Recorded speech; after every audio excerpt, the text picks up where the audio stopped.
హ్యాపీగా ఇంటి దగ్గర కూర్చొని మనకు కొత్త పెన్షన్ వస్తే దాన్ని ఉపయోగించుకుంటూ మనవాడు మనవరాళ్ళతో వాళ్ళతో ఆడుకునే సమయంలో కూడా అలా కాకుండా చివరి వరకు కూడా సమాజానికి ఎంతో కొంత చేద్దాం అనే దృక్పథంతో మరి ఓపిక లేకపోయినా ఈరోజు వచ్చి మన మధ్యలో దేవాలయం వంటి మీ దేవుల వంటి పిల్లల సమక్షంలో మీరు వచ్చినందుకు ప్రతిసారి మేము అడిగిన వెంటనే మన పాఠశాలలో మీరు ఏదో ఒక విధంగా హెల్ప్ చేస్తున్నందుకు ప్రత్యేక ధన్యవాదాలు సార్. పేరున అందరికీ కూడా సభ్యులు అందరికీ కూడా కృతజ్ఞతలు ధన్యవాదాలు సార్. అయితే సార్ ఎప్పటి నుండో అనుకుంటున్నాం, నేను ఏమనుకున్నా ఈ స్కూల్కి వచ్చిన తర్వాత నేను 1 సంవత్సరం అవుతుంది ఈ పాఠశాలకు వచ్చి. నేను విఆర్పురం ఉమ్మడి ఆంధ్ర ఉన్నప్పుడు విఆర్పురం ముల్కపల్లి, అది మనం పోచారం పాపికొండలు విహారయాత్రకి వెళ్ళినప్పుడు అక్కడ బోట్ ఎక్కుతాం. అంటే మనం ఇక్కడ నుండి 70 కిలోమీటర్లు, అక్కడ నుండి మళ్ళీ ఇక్కడ నుండి ఒక 40 కిలోమీటర్లు భద్రాచలం, అక్కడ నుండి 70 కిలోమీటర్లు ఉంటుంది సార్. ఆ తర్వాత మారుమూల వెళ్ళే సార్, మొత్తం కొండలు గుట్టలు అంతా ఉంటుంది. అంటే నేను కలగన్న నాకు ఉద్యోగం వస్తే నేను హ్యాపీ జీవితాన్ని నేను లీడ్ చేస్తాను అనుకుని చాలా ఆనందపడ్డప్పుడు అక్కడికి వెళ్ళిన తర్వాత ఇక నేను ఈ ఉద్యోగం చేయాలా వదిలేయాలా అసలు నాకు పరిస్థితి కట్టు లేదు అన్నప్పుడు సరిపోతే పోయిందని చెప్పేసి ఏడుతాను సార్. అందరి మధ్యలో ఇక్కడ వచ్చాను కాబట్టి నేను కూడా చిన్నప్పటి నుండి మా అమ్మ వాళ్ళు అది బార్బర్స్ కానివ్వండి, చెప్పుల మేకింగ్స్ కానీ వాళ్ళు ఈ కులవృత్తులు వాళ్ళంతా వస్తున్నప్పుడు వాళ్ళకి జొన్నలు కానీ పెసర్లు కానీ ఈ చిరుధాన్యాలు మిర్చీలు కానీ అదంతా వాళ్ళకి ఇప్పుడు 4-5 దగ్గర వాళ్ళ దగ్గర మొత్తం పోగు చేసి వాళ్ళకి ఇవ్వడం నేను గమనించాను సార్. సో అప్పటి నుండి చిన్నప్పటి నుండే నాకు ఈ భావం హెల్ప్ చేయాలని ఒక దృక్పథం పడింది.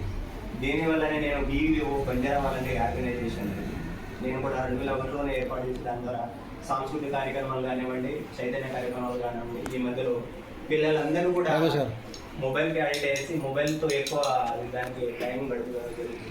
దాని మీద అవేర్నెస్ కార్యక్రమాలు చేస్తున్నాం సార్. తర్వాత ఇలాంటి వినయ చతుర్థి అనేది కార్యక్రమం ఇవాళ కూడా చెప్పేసి మనకు కొద్ది గొప్ప మనకు సాధ్యమైనంత వరకు మన చేతనకు సమాజానికి చేద్దాం. నేను నా సమాజంలోనే నా పిల్లలు ఉన్నారనే దృక్పథంతోనే నేను ఏదైనా కార్యక్రమాలు చేస్తానో ఆలోచన ముందుకు వెళ్తాను. సో అడిగిన వెంటనే నేను వచ్చిన వెంటనే నాకు అనిపించింది ఈ పాఠశాలకి ఇది ఉంటే బాగుండేది అనిపించినప్పుడు నాకు శాస్త్రి గారు అనుకోకుండా ఒకసారి నేను చుట్టబుడ్డి సముఖం పెట్టుకోవడానికి వెళ్ళాను.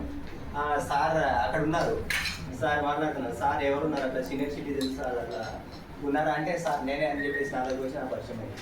సార్ మన దగ్గర చాలా మంది పిల్లలు ఉన్నారు సార్. వీళ్ళందరూ రోజువారీ కూలి పిల్లలే సార్. వీళ్ళంతా రోజువారీ కూలి పిల్లలే. వాళ్ళు వెళ్తేనే వాళ్ళు కూడా గడిపే స్థితిలో ఉన్నారు వీళ్ళు. కాబట్టి మన పిల్లలకి ఏదైనా చేద్దాం సార్. సమాజంలో మన వాళ్ళకి ఏదైనా చేస్తే వాళ్ళు తర్వాత ఒక ప్రయోజకులు అయిన తర్వాత మనం కూడా వాళ్ళు గుర్తుపెట్టుకుంటారు, వాళ్ళు చదివిన పాఠశాలను గుర్తుపెట్టుకుంటారు సార్. మనిషిదేమో సార్ ఉంటారు పోతారు, కానీ మనం చేసిన కార్యక్రమాలే ఎప్పటికీ జీవితాంతం ఉంటుంది సార్. అంటే ఓకే సార్ ఖచ్చితంగా చేద్దామని అంతే. నేను ఇంకా అది నా దృష్టిలో పెట్టుకోలేదు. వచ్చే సార్ నా కార్యక్రమాల్లో నేను ఉన్నాను. సార్ ఏం చేద్దాం సార్, మీరు ఏం కావాలనుకున్నారు, స్కూల్కి ఏం కావాలంటే సార్ ఇది చాలా నీడ్ సార్, ముందు మనకి ఇది తీయాలి, దీనివల్ల మనకి పర్యవేక్షణ పెరుగుతుంది. మేడం సెలవు పెట్టినప్పుడు నాకు చాలా ఇబ్బంది అవుతుంది, ఇది చేద్దాం సార్ అన్నాను. తర్వాత వర్షాలు పడ్డప్పుడు సార్ నీళ్ళు మొత్తం లోపలే ఉంటున్నాయి. మరి ఇదంతా చూసుకోవడానికి అది ఎండడానికి ఒక 10 నుండి మన 9 గంటలకు స్కూల్ స్టార్ట్ అయితే 12 గంటల వరకు ఆరడం, ఎండడం, కూర్చోబెట్టడం అట్లా అవుతా ఉంటాం. సార్ ఇలా చేద్దామంటే ఖచ్చితంగా చేద్దాం సార్ అని చెప్పేసి కూడా చేశారు. వారికి మరి ఎక్కడో విదేశాల్లో ఎక్కడో ఉంటూ మన కన్నా మన భారతదేశం యొక్క వాళ్ళు ఇక మాతృభూమికి సేవ చేద్దాం ఉద్దేశంతో పొద్దుకు చేస్తున్నట్టు వాళ్ళందరికీ కూడా పేరున అలాగే శాస్త్రి గారికి మీరందరికీ కూడా ప్రత్యేక ధన్యవాదాలు చేస్తాను సార్. ఇంకా సార్ నేను అంటే మీ దృష్టికి తేవడమే ఇందులో ఇదే తెలుసు. మనం ఇంకోటి ఏంటంటే సార్ ఇక్కడ కూడా అదైతే మనం ఓకే ఆ ప్రాబ్లమ్ సాల్వ్ అయిపోయింది.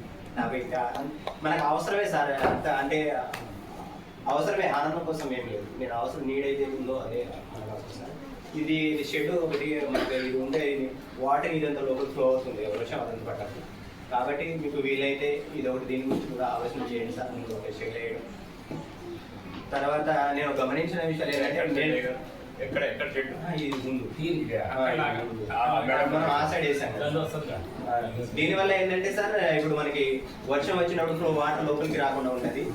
ఇంకా ఇంకోటి ఏంటంటే సార్ అక్కడ షెడ్ అది చెప్పించిన తర్వాత మేము ఒక క్లాస్ లీడ్ చేస్తున్నప్పుడు మేము మిగతా ఒక క్లాస్ని అక్కడ కూర్చోబెట్టేసి వాళ్ళు చక్కగా రాసుకుంటారు. అక్కడ కూర్చొని వచ్చిపోయే వాళ్ళు దారిని వేయడం కూడా వాళ్ళకు కూడా తెలుస్తుంది స్కూల్ ఏంటి అనేది. వాళ్ళు చక్కగా రాసుకున్నారు సార్ మీరు వచ్చిన తర్వాత ఇది చేపిస్తారని చెప్పేసి స్థానికులు పిల్లలు అడగడానికి వాళ్ళు కూడా చెప్తున్నారు.